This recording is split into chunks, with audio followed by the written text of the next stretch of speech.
अध्याय 10. श्रीरामचंद्रांनी वाली पत्नी तारा हिला केलेला उपदेश.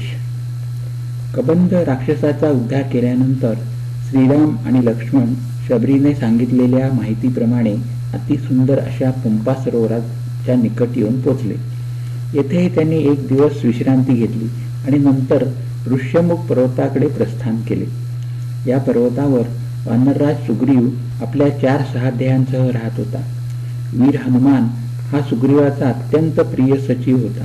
त्याने आपल्या चातुर्याने श्रीराम आणि लक्ष्मणास आकर्षित केले होते. त्यानेच श्रीराम आणि सुग्रीवांची भेट घडवून आणली आणि त्यांच्यात मैत्रीचे बंध निर्माण केले.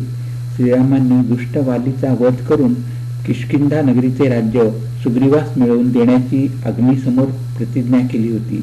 वानरराज सुग्रीवाने सीतेचा शोध करून तिला हरण करणाऱ्या दुष्ट रावणाशी युद्ध करण्यास संपूर्ण सहायता प्रदान करण्याची प्रतिज्ञा केली. श्रीरामांनी आपल्या वचनानुसार वालीचा वध करून सुग्रीवास किष्किंधा नगरीचे राज्य सुपूर्द केले. श्रीरामचंद्रांच्या हातून वानरराज वालीचा वध झाल्याची वार्ता त्याची पत्नी तारा हिला कळताच ती शोकाने मूर्छित झाली. थोड्या वेळाने शुद्धीवर आल्यानंतर ती पतीच्या रक्त आणि धुळीने माखलेल्या मृतदेहाजवळ आली आणि अत्यंत शोकाकुल होऊन हे नाथा हे नाथा असा आक्रोश करू लागली. करुण स्वरात विलाप करीत असताना तिला श्रीराम दिसले. ती म्हणाली, हे श्रीरामा, ज्या बाणांनी तुम्ही माझ्या पतिदेवास ठार मारले त्याच बाणांनी मलाही ठार मारा, म्हणजे मी पतीच्या लोकीत जाईन. अशा प्रकारे विलाप करीत असलेल्या तारेस श्रीरामांनी दयापूर्वक तत्वज्ञानाचा उपदेश करून तिचे सांत्वन केले. श्रीराम म्हणाले, हे तारे, शोक करण्यास पात्र नसलेल्या तुझ्या पतीबद्दल का बरे शोक करीत आहेस? हा तुझा पती म्हणजे त्याचा देह का जीव हे मला तत्वता सांग. तर हा देह जर तुझा पती असेल तर बघ, पंचमहाभूतांनी बनलेला हा अचेतन देह त्वचा, मांस, रक्त, अस्थि यांनी युक्त आहे. तो देह काल, कर्म आणि गुण यांच्यामुळे उत्पन्न झालेला आहे. तोच देह तुझ्या समोर पडलेला आहे. आता जीवात्मा हा तुला जर तुझा पती वाटत असेल तर लक्षात घे की जीव हा निरामय, विकाररहित, रोगरहित आहे. तो कधी जन्मास येत नाही अथवा मरतही नाही, उभा राहत नाही अथवा कुठे जात येत नाही. जीव हा स्त्री, पुरुष अथवा नपुसक नाही. तो सर्वव्यापक आहे, अव्यय आहे. तो एकमेव अद्वितीय असून आकाशाप्रमाणे लेपरहित आहे.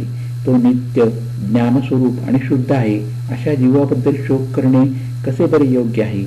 तारा म्हणाली, हे श्रीरामा, देह हा काळाप्रमाणे अचेतन आहे आणि चैतन्य रूप असलेला जीव हा नित्य आहे. मग सुखदुःख यांचा संबंध कोणाशी येतो?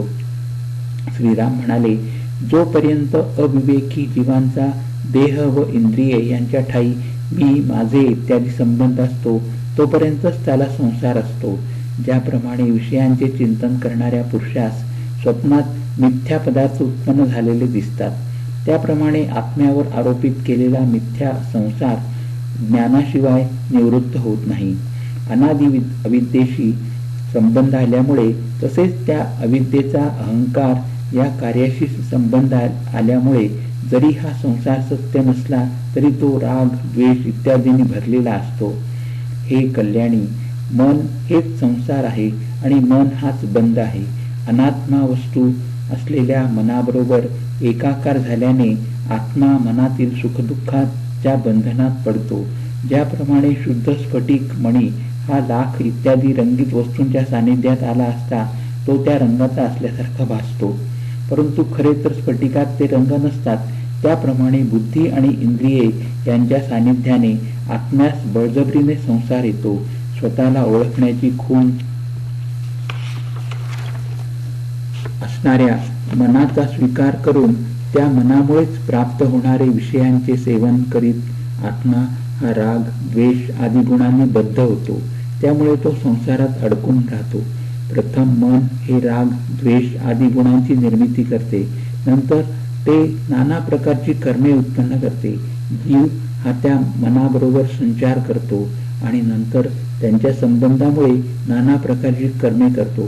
ती कर्मे शुक्ल म्हणजे जप, ध्यान इत्यादी उत्तम कर्मे लोहित म्हणजे काम्य कर्मे इत्यादी मध्यम प्रतीची आणि कृष्ण कर्मे म्हणजे अभिचारिक कर्मे इत्यादी कनिष्ठ अशा प्रकारची 3 प्रकारची असतात. या कर्मानुसार जीवाला उत्तम, मध्यम आणि अधम अशा 3 गती प्राप्त होतात.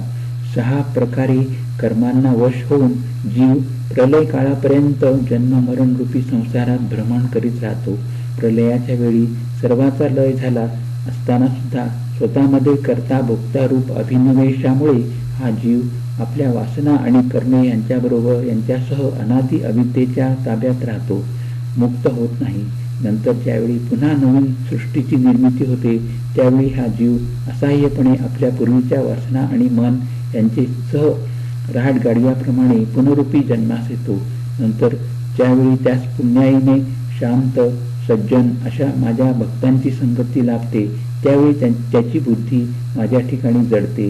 यानंतर त्याच्या मनात माझ्या कथा श्रवण करण्याची दुर्लभ अशी श्रद्धा निर्माण होते. त्यामुळे त्यास माझ्या स्वरूपाचे ज्ञान विनासायासच होते. त्यावेळी गुरुदेवांच्या कृपेने आणि तत्वमसी आदी महावाक्यांच्या अर्थाच्या ज्ञानाने तसेच स्वतःच्या अनुभवामुळे आपला आत्मा हा देह, इंद्रिये, मन, प्राण आणि अहंकार या सर्वांपेक्षा संपूर्णपणे वेगळा असून सत्य आनंद स्वरूप तसेच अद्वितीय आहे असे जाणून तो जीव एका क्षणात तत्काळ मुक्त होऊन जातो. हे सत्यच मी तुला सांगितले आहे. अशा प्रकारे मी केलेल्या उपदेशाचे जे कोणी नित्य विचार करतील त्यांना संसारातील दुःखे कधीही स्पर्श करणार नाही. श्रीराम पुढे म्हणाले, हे तारे, तू पूर्वजन्मी माझी उत्तम भक्ती केली होतीस म्हणून तुझ्या मोक्षासाठी मी तुला दर्शन दिले आहे. आता माझ्या रूपाचे ध्यान करीत मी तुला आता जे सांगितले आहे त्याचे निरंतर मनन कर.